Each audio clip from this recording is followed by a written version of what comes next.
We love it when we can offer you the opportunity for free expert advice, and our pediatrician, Dr. Dundon, is here with us right now to take your phone calls. Thank you so much for coming. Oh, it's always a pleasure. And of course, the phone lines lit up immediately when we offered that opportunity, so why don't we start with our first caller. It's going to be Amy. Hi, Amy. What's your question for the doctor today? Good morning. I have a 7-year-old son who, since the age of 3, has complained of pain in different areas of his body. I was told a year ago that by a pediatric rheumatologist at Vanderbilt that this is not an RA or an arthritis, but it appears to be neurological. They said they do not treat children his age or diagnose anything at his age, and I'm just wondering if you would have any recommendations of how to control and manage pain for a 7-year-old. Wow. Gosh, you have a rare and unusual potential there. Now, sometimes children use the language of "I hurt" to be a neediness and just want to be interacted with. So we have a lot of kids who say, "My stomach hurts, my head hurts, my throat hurts," in order just to be needy and be looked at and talked to. But then there are these 1 in a million could have some rare issue that's a real disease, and that's hard to tell. So you've been at the specialists, at the Vanderbilt folks, and they have some concerns, it sounds like. So I think you should talk to them about, over time, is there anywhere else in the country that has more expertise in these rare issues?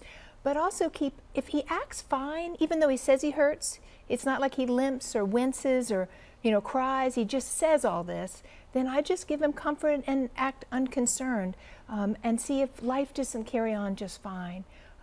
But that's a hard one. Yeah, that is a really difficult one. I hope that helped you. Thank you very much for calling. All right, our next caller is going to be Anita. Hi, Anita. What's your question for the doctor? I have a 2.5-year-old son that we took to the doctor a couple weeks ago for what we thought was an ear infection, and he keeps covering his ears, saying they hurt. We can be in the house and he'll hear a truck go down the road and he'll cover them. Is there a test or something he can do? A common thing in children is to be oversensitive to noise. And I have lots of parents come in and tell me, every time they turn on the disposal or the vacuum cleaner, the child goes crazy. And the neurological system of children is maturing, and I think sometimes, like, I can't bite into ice cream, it just kills me. I think sometimes for sound, some kids are that way, and it may have been made worse just by a recent ear infection, which brought a thought, thinking about your ears. So if I would just act like it's okay, and again, try not to be worried about it, be sympathetic. "Oh, I'm so sorry that's so loud. And then, what do you want for dinner? Or did you want to go play?" And usually just see if it doesn't disappear over time. But it's common for children to be oversensitive, and I don't usually worry about it. So you don't focus on it? No. Okay, good. Thanks for calling, Anita. We appreciate that. Hi, Angela. What's your question for Dr. Dundon? Hi.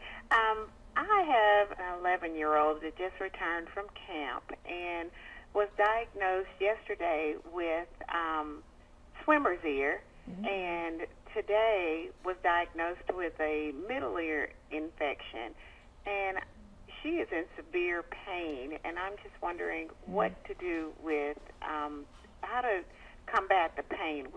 She's up all night whining, and That's so I hard. just need to know what to do with that. Swimmer's ear can be unbelievably painful. I remember my brother crying all night long when we were on a sailboat in the middle of nowhere and we had nothing. First of all, treat pain with Tylenol and ibuprofen. They can be used together at the full dose. So you can yourself give the proper dose of Tylenol and the proper dose of ibuprofen at the same time.